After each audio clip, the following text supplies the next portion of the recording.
शत्रुबुद्धि विनाशाय दीपज्योतिर्नमोस्तुते दीपज्योतिर्नमोस्तुते शुभं कुरु त्वं कल्याणम् आरोग्यं धनसम्पदः शुभं कुरु त्वं कल्याणम् आरोग्यं धनसम्पदः दीपज्योति परब्रह्म दीपज्योति जनार्दन दीपज्योति परब्रह्म दीपज्योति जनार्दन दीपवार तुम्ही पापं संध्या दीप नमोस्तुते दीपवार तुम्ही पापं दीप प्रज्वलन व प्रतिमा पूजन या ठिकाणी संपन्न होत आहे। एकदा जोरदार टाळ्या होऊ द्या।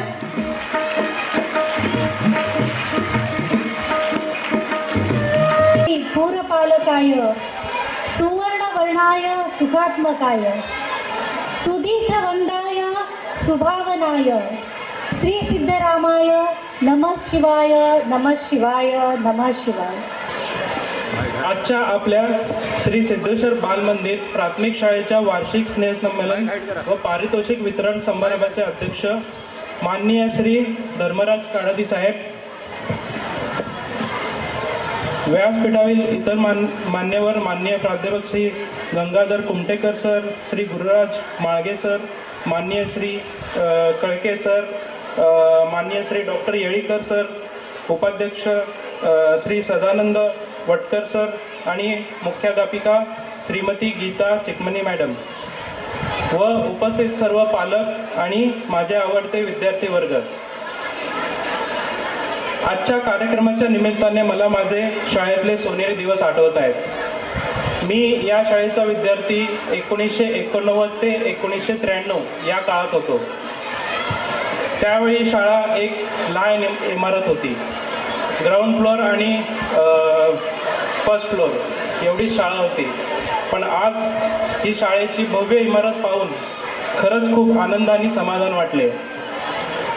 आपल्या श्री सिद्धेश्वर प्राथमिक शाळेतच आमच्या आजच्या भवितव्याचा पाया रचला गेला।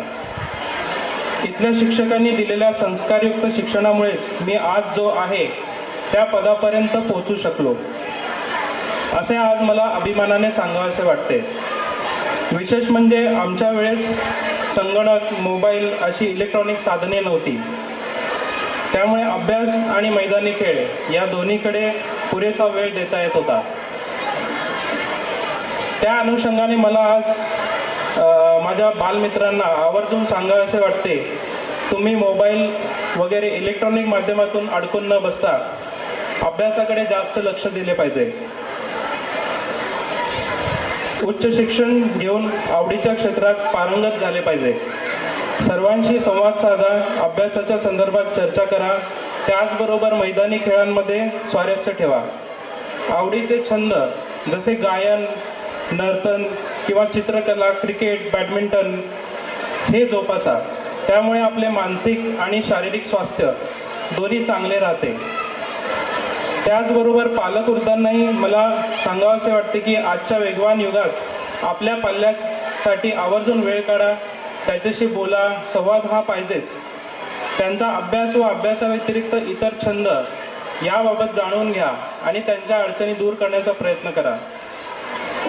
त्यांच्यावर खूप अपेक्षांचे ओझे न लागता त्यांच्या कृतीप्रमाणे आणि आवडीप्रमाणे त्यांना विषय निवडू द्या।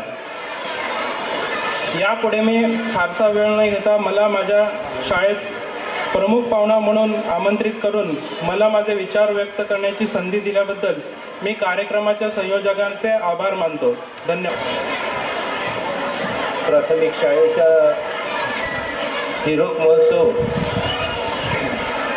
या हिरक महोत्सवाच्या निमित्तानं जो ह्या वर्षीचं गॅदरिंग आपण या ठिकाणी करतोय, स्नेहसंमेलन करतोय, त्याचे या ठिकाणी असलेले आपलेच आपल्या शाळेचे 1989 ते 93च्या काळातले विद्यार्थी सन्माननीय डॉक्टर लोणीकर, व्यासपीठावर असलेले आमचे सर्व सहकारी विश्वस्त,